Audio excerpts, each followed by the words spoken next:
Hey everybody, welcome to the Leek. I'm John as always, and this is going to be a little bit of a different video. I haven't done a pre-release primer video before, but I thought I'd give it a go. Now, this isn't going to be a ridiculously long primer or anything like that. I'm also not going to go super in-depth over what every archetype is or anything like that. I'm not super confident that I can actually do that well without having played the format yet. Evaluating cards in a vacuum, that's something that I can do, and that's a good skill that you guys should practice as well. But trying to just guess what deck does what and how well it does it before the pre-release, I think is a little bit difficult, especially with this set where I don't think it's as cut and dry as to what every color combination is. The past few sets, we've definitely gotten 10 cards that say, hey, this is the deck that you have to draft in this colors. Draft it. Or else. I think there's a little bit of wiggle room here, but I am going to talk about some of the tribes, and then I'm going to go over all of the instant speed effects that you need to be aware of, because I think that's one of the best things that you can think about and study and practice before you get to the pre-release. So up first, I do want to talk about the tribes that are supported in this format. Up first, we have Goblins, which doesn't exist at all. Goblin Siege Commander is the only great Goblin card, and it's great by itself. Yeah, it says goblins. Yeah, it wants goblins, but you just always play it regardless of goblins. The other goblins are not that good. You've got War Chief, you've got Prospector, they're pretty meh. Chain Whirler and Squee are okay, I guess. It's kind of the best I can say about those. Just don't try to go into goblins. Doesn't exist, but always play your Siege Gang commanders. Elves similarly doesn't exist. There's a single elf that cares about other elves, and that's Marwyn, and boy does she care about other elves. You really want to trigger her multiple times, but it's going to be a little bit hard because there's really only Llanowar elves. Steel Leaf Champion are playing anyways if you open it. The other ones kind of range from okay to not that great. So again, elves doesn't really exist. If you open Marwyn, don't overstrain yourself trying to get every single thing that says elf into your deck. You know, just ignore that, I think.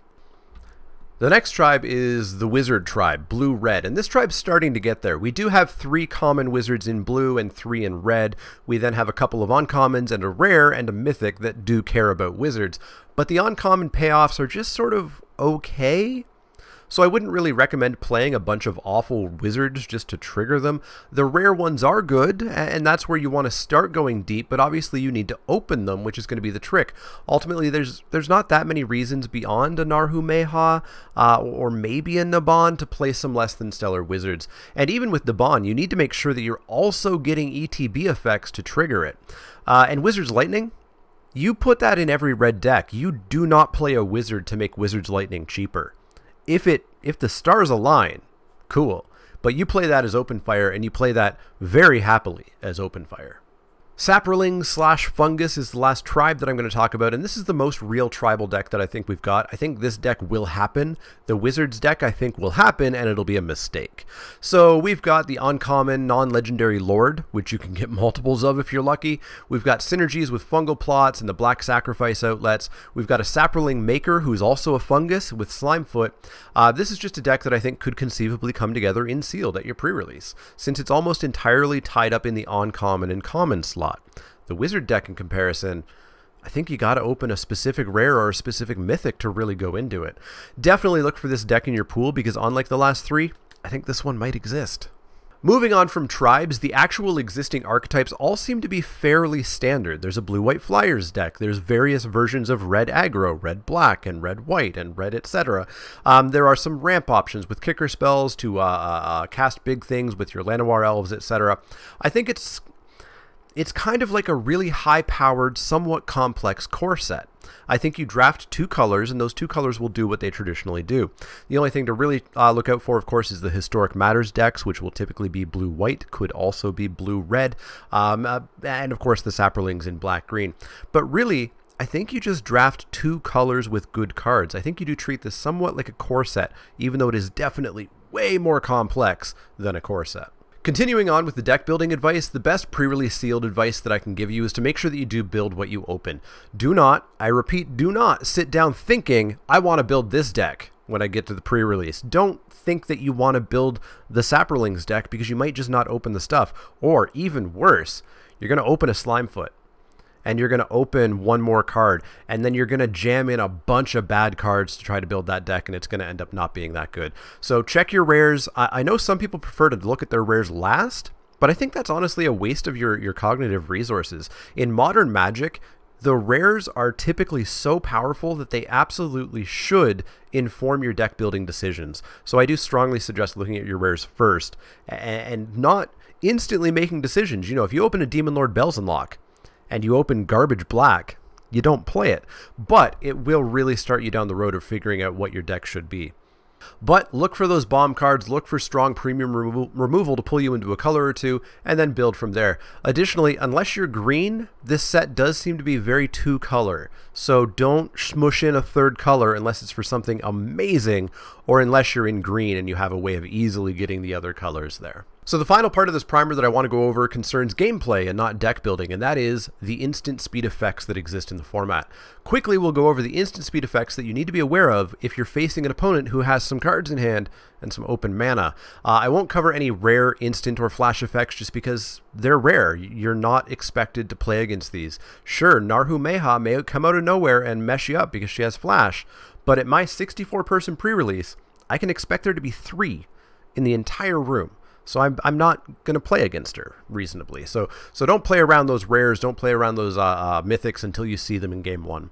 So starting off against a white player with 1 white mana up, you need to be aware of Charge. Charge gives their team +1/+1 and doesn't have to be used on the offense despite the name of the card. Ultimately, it is a relatively weak effect that I wouldn't expect to be played too much. Another card that I wouldn't expect to be played too much is Healing Grace. It will likely lead to a trade becoming a kill though, but it will be kind of tough to play around it and likely best to just get it out of their hand if they happen to be playing it.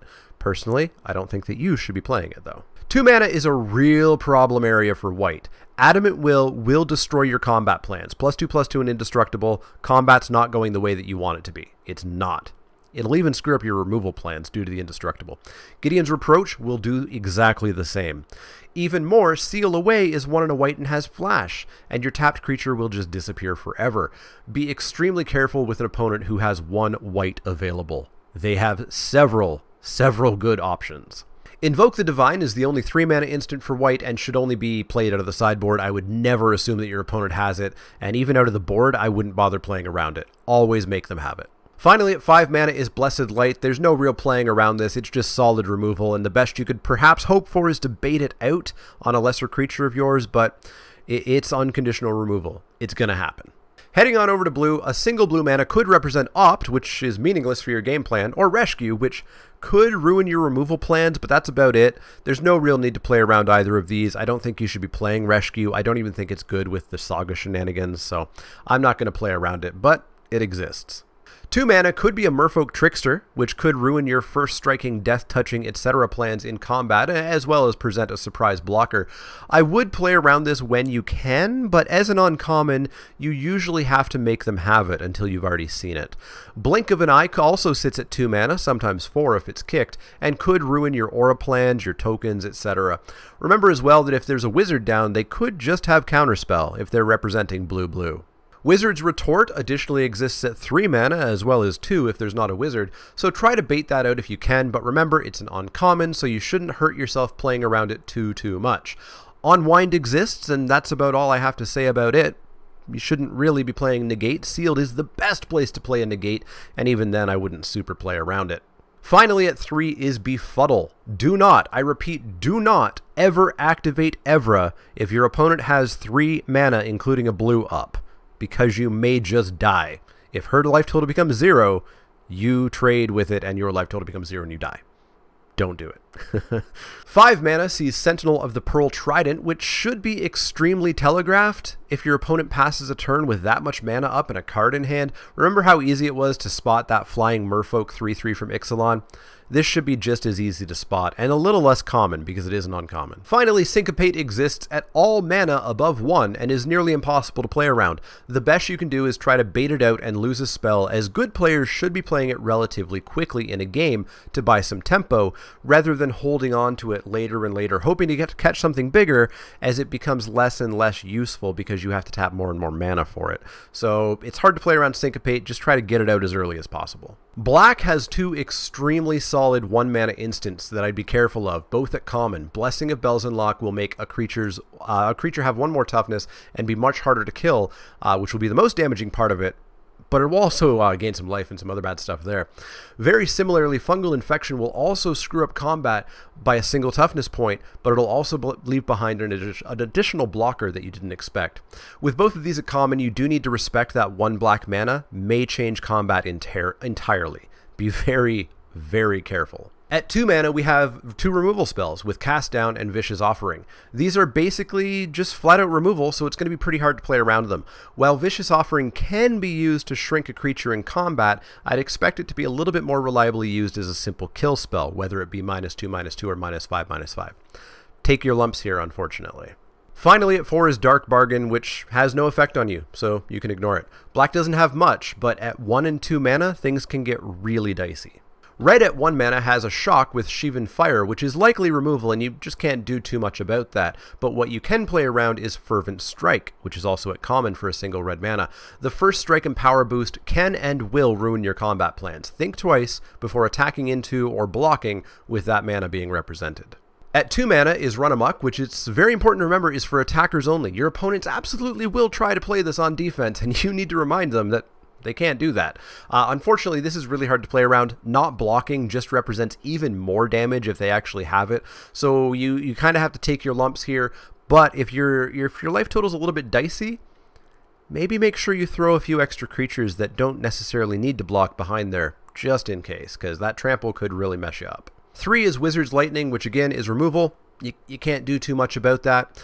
4 does have Radiating Lightning, which I think should be a sideboard only card, and you should only care about if you're playing a whole bunch of X1s. If you are and you see this, then, you know, be careful. Don't overextend into it. Combining red and black, we have Garna, who similarly should be telegraphed, just like Sentinel of the Pearl Trident.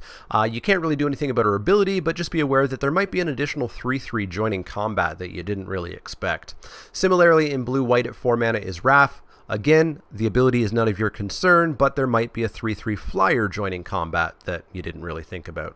Finally, in green, at 1 mana, we have Arbor Armament. A counter and reach will ruin your flying plans, but you simply have to make them have this one, I think.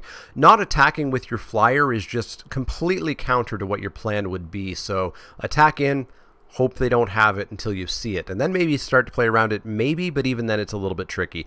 Maybe pack your own combat tricks or something like that to still win that combat.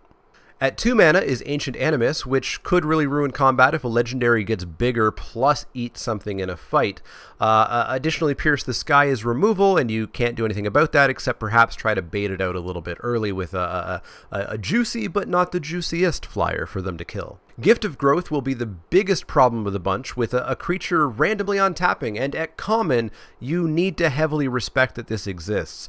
If they attack and seemingly leave themselves vulnerable with mana up, they're going to on-tap a creature, and it's going to be bigger. So be very careful with Gift of Growth. That's one of the main cards that I think you need to respect and think that they have. Finally, at 4 mana, we have Spore Swarm, creating 3 Saprolings, so be aware that, again, a 3/3 you didn't expect might join combat. This should be relatively telegraphed, though, just like the additional flashers, Wrath, and the other one that I've already forgotten the name of. Additionally, at 4 is Wild Onslaught. This will suck to have happen, but I think you just have to make them have it. It's an uncommon. I don't think it's that good, and in most board states where they don't just win because of this, it's going to be a relatively low impact card, like Arbor Armament, I think. If they put a counter on 1 or 2 creatures, it's going to screw things up, but I don't think you have to worry too much. So Wild Onslaught, I think you just make them have it. So hopefully this primer has helped out a little bit. As I said, I don't want to go super in-depth here. I would prefer to go more in-depth with my Spiky Saturday videos once I've actually had draft experience with this, etc. But I just want to make sure that you guys know what's out there, especially those instant speed tricks. If you got any comments, criticisms, etc., what you'd like to see in these videos going forward, let me know down below. As always, if you have any questions, comments, or suggestions, you can find me on Twitter at @TheManaLeek. That's L-E-E-K, like the vegetable, not the card. You can also find me at Facebook.com/TheManaLeek, Twitch.tv/TheManaLeek, and Patreon.com/TheManaLeek. If you like the content, click that thumbs up button, click subscribe if you want to see more. And if you do have questions, comments, or suggestions, let me know. Otherwise, see you all at the pre-release.